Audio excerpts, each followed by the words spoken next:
이 고금리와 고물가가 앞으로 어떻게 되느냐가 저는 가장 중요한 포인트라고 생각합니다. 경매와 빅데이터를 붙여서 네. 투자를 하면은 인생을 바꿀 수 있는 엄청난 기회가 올 거다.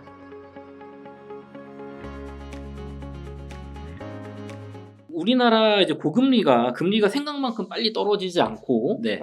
어쨌든 금리가 높아진 가운데 네. 가계 부채가 급증하고 있다는 소식입니다. 네. 특히나 가계 대출 증가를 이끌고 있는 게 주택담보대출인데요. 네. 우리나라 가계 대출 가계 부채 괜찮은 상황인가요? 어떤 상황인가요? 가계 부채가 지금 상당히 심각한 상황이죠. 지금 GDP 대비해서 네. 지금 105% 정도라고 지금 추정이 되고 있고요. 네. 여기에 전세까지 네. 포함을 하면은 140%에 가까운. 네.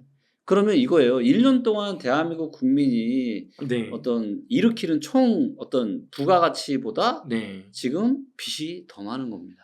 근데 그러면 이게 내 1년 연봉보다 빚이 많다는 얘기인 거잖아요. 쉽게 생각하면 그렇게 생각하시면 되죠. 근데 이게 뭐 국가적으로 심각한 수치인가요, 지금? 105%가? 심각한 수치죠. 이게 왜냐면은 우리가 이제 기업 부채가 있고 가계 부채가 있고 정부 부채가 있는데 네. 기업 부채가 100%가 넘어섰을 때가 두 번이 있었는데요. 네. 한 번이 IMF 때고요. 두 번이 지금입니다.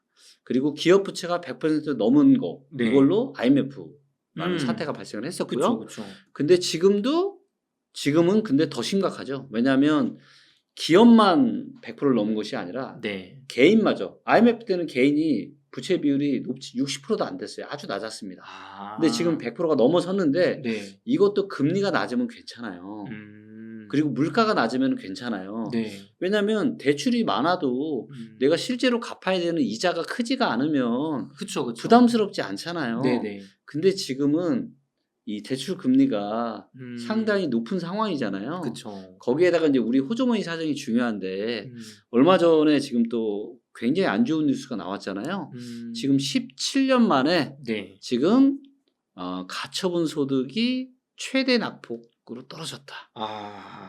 가처분 소득이라는 거는 실제로 뭔가 세금 같은 거 다 내고 실제 쓸 수 있는 돈. 맞습니다. 떼고 다 떼고 네. 내 통장에 꽂히는 돈.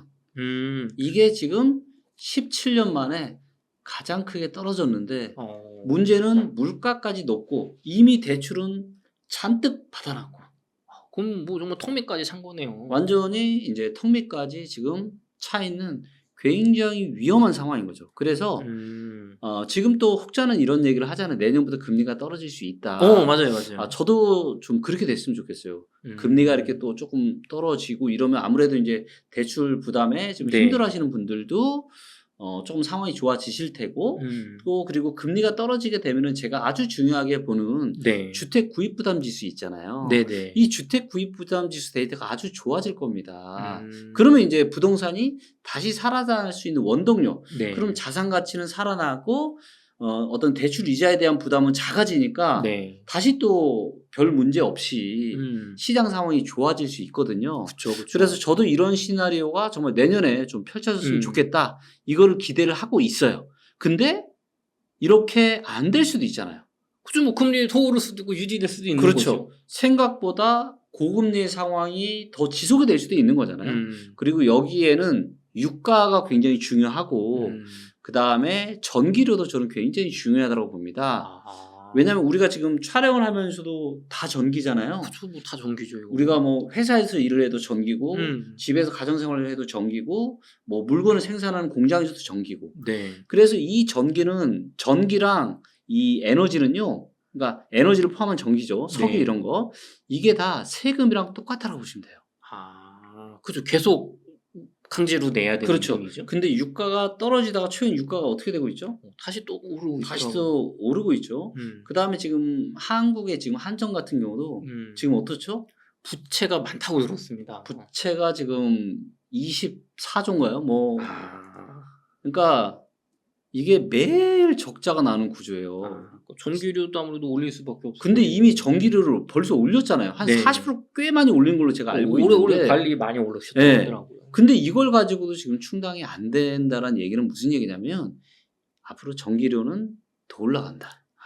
그럼 전기료가 올라가면 우리의 모든 부담은 더 올라간다. 그렇죠. 뭐 가격이 낮아질 수가 없겠네요. 그렇죠. 그런지. 그래서 저는 그렇게 생각합니다. 관건은 뭐냐면 저도 정말로 큰 문제 없이 네. 지금 어려운 상황들이 해결이 되기를 저도 누구보다 바라고 있습니다. 그래서 제발 좀 이제는 국민 여러분 드디어 이제 좋은 상황이 왔으니까 편안하게 내 집 마련을 하셔도 되겠습니다. 네네. 정말 그런 시기가 저도 빨리 왔으면 좋겠는데 네. 아직은 어떻게 될지 모르는 불안한 상황들이 지속이 되고 있어요. 네. 그래서 우리는 이런 것들을 좀 보고 의사결정을 하자라는 거죠. 그래서 이 고금리와 고물가가 앞으로 어떻게 되느냐가 네.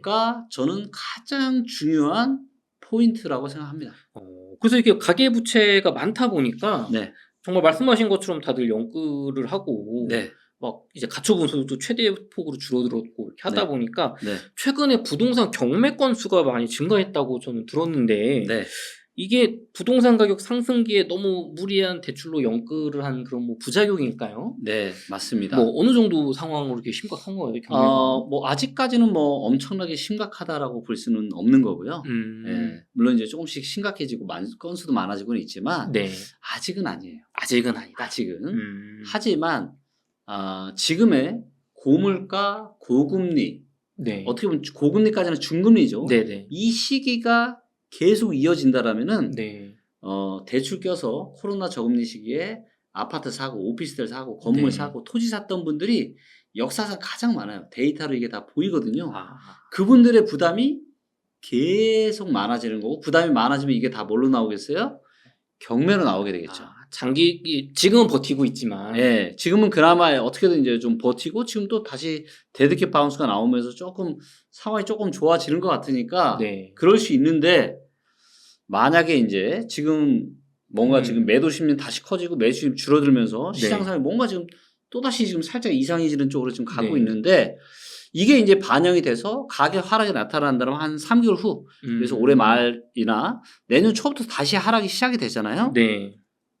그러면 그때부터가 사실은 진짜 문제고 그렇게 되면 경매 물건이 엄청나게 많이 나오게 될 겁니다. 그럼 그때 아까 말씀하신 것처럼 경매로 저렴하게 사면은 안전한 거니까. 그렇죠. 그때가 기회다. 맞습니다. 그래서 제가 누누이 말씀드리는 게 부동산 투자는 10년에 한 번 올까 말까 절호의 기회 네. 하셔야 되는 거고 이 절호의 기회가 24년부터 다가오고 있는데 네. 이 절호의 기회를 잡을 수 있는 가장 좋은 방법이 경매다. 그래서 경매와 빅데이터를 붙여서 네. 투자를 하면은 인생을 바꿀 수 있는 엄청난 기회가 올 거다라고 제가 말씀을 드리고 있고 그래서 네. 이번에 리치고에 네. 경매도 넣은 거고요.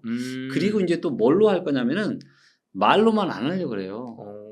그러니까 뭐냐면은 이제 말로만 하면은 이거 뭐 진짜 뭐 김기훈이 뭐 이거 진짜인지 가짜인지 그럴 수 있잖아요. 네네. 그래서 아마 뭐 이런 뭐 엄청 큰 금액은 아니지만 조금 뭐 사모펀드를 하나 만들어서 경매와 빅데이터를 활용해서 네. 투자를 하는 게 얼마나 파워풀한지를 요거는 이제 저희 회사에서 하는 건 아니고요. 그냥 제가 저랑 뭐 저를 또 신뢰하는 분들이 있을 수 있잖아요. 네네네네.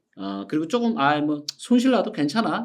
하지만 근거가 있는 투자. 네. 그래서 요런 자금으로 좀 모아서 사모펀드처럼 그렇게 해서 이걸로 데이터와 경매를 결합을 해서 나중에 한 내년 말 정도에 결과물로 그래서 이러이러한 투자를 했고 왜 했는지 그래서 얼마에 사서 얼마에 팔았는지 다 까발리겠습니다.